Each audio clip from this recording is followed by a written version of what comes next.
I'm Max Dalton, and in this video I'll show you how to turn off the advertising ID on your Windows computer. Step 1. Navigate to your Windows home screen and then press the Windows and I buttons at the same time. Your Windows settings screen opens. Step 2. Click Privacy and Security in the menu on the left side of this screen.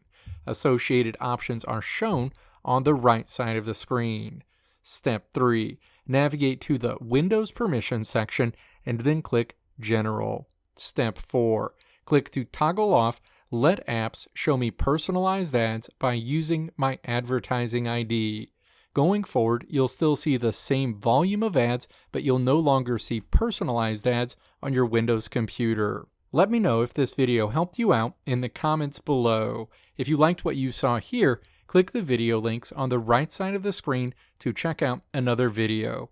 Or click the logo on the left side of the screen to check out my tutorial website at www.maxdalton.how.